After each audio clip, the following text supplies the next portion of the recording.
विधानसभा चुनाव के बाद आज पहली बार सहसपुर विधानसभा में आम आदमी पार्टी की आम बैठक का आयोजन किया गया, जिसमें संगठन की मजबूती और क्षेत्रीय समस्याओं पर चर्चा की गई।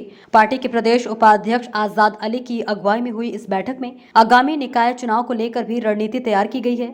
इस दौरान मीडिया से बात करते हुए पार्टी के प्रदेश उपाध्यक्ष आजाद अली ने कहा कि बैठक में विभिन्न समस्याओं पर चर्चा करते हुए उसके निदान को लेकर रणनीति तैयार की गई है। कहा कि क्षेत्र की सबसे बड़ी समस्या में शामिल शीशमबाड़ा कूड़ा निस्तारण केंद्र यहां से हटाए जाने को लेकर अगर कोई ठोस पहल नहीं हुई तो आप उग्र आंदोलन छेड़ेगी।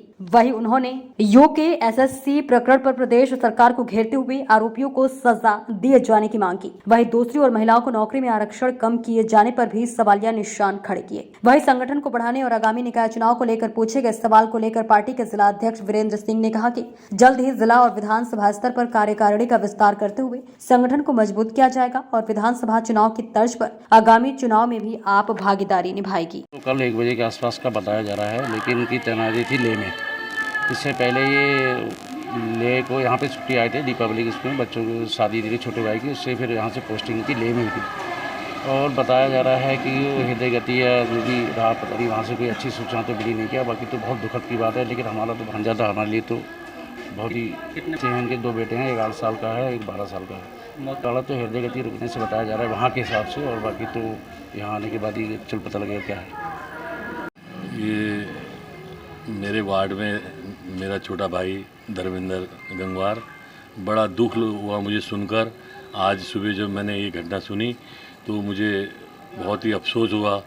एक हमारा जवान आज शहीद हुआ है और मेरे को कोई शब्द नहीं है बोलने के लिए। ये घटना आती लेह में थे और ये एएमई में कार्यरत थे और इनकी पोस्टिंग जो थी लेह में थी। अध्यक्ष जी, अब आगे संगठन बढ़ाने के लिए क्या कुछ करने जा रहे हैं और किस तरह की रणनीति आगे इसमें जो हमारी पछौनी क्षेत्र है क्या कुछ रहने वाला है? देखिए, आज को जो हमारे कार्यक्रम था, इसमें हमारे जितने भी सहसपुर विधानसभा के कार्यकर्ता थे वो सब लोग इसमें एकत्रित थे। जो कुछ लोग हमारे चुनाव से पहले भी साथी थे, कुछ शुरू से लगे नए साथी हमारे जुड़े हैं, तो सबको एक गेट टुगेदर हुआ है, सबके साथ मिलना जुलना हुआ है। तो अभी हम अपना परिवार जो था, काफ़ी बड़ा परिवार हमारा हो चुका है आम आदमी पार्टी का। तो पार्टी शुरुआत की शुरू की इसमें हम 10-12 आदमी हुआ करते थे, लेकिन आज हमारे साथ हज़ारों की संख्या में युवा हैं, महिलाएँ हैं, सभी साथी हमारे साथ आ गए हैं। तब ये मीटिंग इसमें ये देखा गया था कि कितने लोग आ रहे हैं, कितने लोग भी सक्रिय हैं, किस तरह का अभी ये कार्यक्रम अपना चल रहा है। तो अभी आने वाले 4-5 दिनों में, हफ्ते भर के अंदर हम सहसपुर विधानसभा की कार्यकारिणी बना देंगे। कल मैंने विकास की कार्यकारिणी बनाई है। धीरे धीरे 4-5 विधानसभा जो है सबकी कार्यकारिणी बनेगी, सबको पदभार दिया जाएगा और इसी तरह संगठन का विस्तार होता रहेगा। आम आदमी पार्टी से लोग जुड़ रहे हैं, नए नए लोग आ रहे हैं, बहुत से लोग अभी जुड़ भी चुके हैं, कुछ लोग और अभी ज्वाइनिंग करने के लिए तैयार बैठे हैं। तो उन सबका इंतजार होगा कि देखते हैं कार्यकारिणी जल्द घोषित होगी 3-4-5 दिनों के अंदर। आगे निगम वगैरह के चुनाव है, पंचायत के चुनाव है, ऐसे में क्या करने जा रहा है? देखिए, आम आदमी पार्टी विधानसभा चुनाव लड़ी है 2022 में, तो अभी क्लियर हो चुका है कि कोई भी चुनाव आने वाले टाइम में किसी भी तरह का चुनाव होता है तो आम आदमी पार्टी सब चुनाव में पार्टिसिपेट करेगी। निगम चुनाव हम लड़ेंगे, पंचायत चुनाव हम लड़ेंगे, लोकसभा लड़ेंगे और बाकी सब चुनावों में बिल्कुल राष्ट्रीय पार्टी की तरह चुनाव लड़ने वाले हैं। 3 स्टेट में हमें राज्य पार्टी का दर्जा मिल गया है, किसी एक राज्य में और हमें मिलते साथ राष्ट्रीय पार्टी का हमें दंगा मिला। पूरे प्रदेश में यूके SSS का इशू चल रहा है, उसमें लगभग 23 गिरफ्तारियाँ भी हो चुकी हैं। 23 गिरफ्तारियों के बाद अब वो जांच ऐसे मुकाम पर आकर खड़ी हो गई है जहां पर एसटीएफ ने बहुत अच्छा काम किया है, लेकिन जहां पर मुझे लगता है कि एसटीएफ के भी कदम थोड़े से डगमगा सकते हैं, हमारी आशंका है इसकी।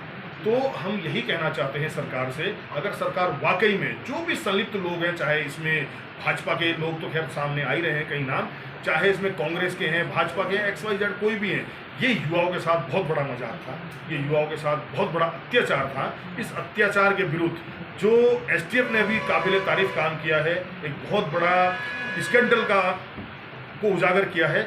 इसमें सरकार से हम चाहते हैं कि जांच किसी भी तरह प्रभावित ना हो। हाई कोर्ट के रिटायर्ड जज की अध्यक्षता में एक कमेटी बनाकर हाई कोर्ट के रिटायर्ड जज से इसकी जांच कराई जाए। एक और हम मांग रखते हैं सरकार से, आज हम राज्यपाल महोदय से भी मिलकर आए हैं दिन में, हमारा आम आदमी पार्टी का एक प्रतिनिधिमंडल ने मिलकर उनसे भी 3-4 बिंदु पर बात की है। तो मैं आपके माध्यम से भी कहना चाहता हूँ, इस प्रदेश में नौकरियों में जो आरक्षण महिलाओं का घटा दिया गया है उस पर सरकार बोल रही है कि हम सुप्रीम कोर्ट जाएंगे। सरकार को अधिकार है, सरकार अपनी शक्तियों का उपयोग करके भी महिलाओं को आरक्षण दे सकती है। लेकिन यह जो भाजपा की सरकार है, चाहे उत्तराखंड में हो, चाहे देश में हो, चाहे कहीं भी हो, कहीं ना कहीं पूरे देशवासियों को गुमराह करने का काम कर रही है और उसी के तहत उत्तराखंड में भी गुमराह करने का काम कर रही है। अरे भाई, ये जो हमारा प्रदेश है, ये जो हमारा प्रदेश है, महिलाओं की बहुत बड़ी कुर्बानियाँ हैं इसमें, बहुत बड़ा महिलाओं ने इसमें अपने आप को आंदोलन में झोंका है, तब जाके ये प्रदेश बना है। आज इस प्रदेश में महिलाओं के आरक्षण को भी घटा दिया गया है। सरकार कहती है कि हम सुप्रीम कोर्ट जाएंगे। हम कहते हैं कि सरकार इसमें अपनी शक्तियों का उपयोग करके यहाँ पर महिलाओं के आरक्षण को जो था उतना रखे और बल्कि और बढ़ा दे। तो ये हमारा ये भी है। तो इसी तरीके के हमारे कुछ मुद्दों पर हम राज्यपाल साहब से मिले। आज हमने मीटिंग में, अपनी बैठक में भी ये सारी बात रखी कि सरकार यदि करती है ठीक है, नहीं तो हम सड़कों पे उतर के आवाज़ उठाएंगे। और चौथा, जी का जंजाल जो कूड़ेदान है वो है ही है, तो आपसे छुपाए। इसके अलावा आपके कोई सवाल है तो आप पूछ सकते हैं।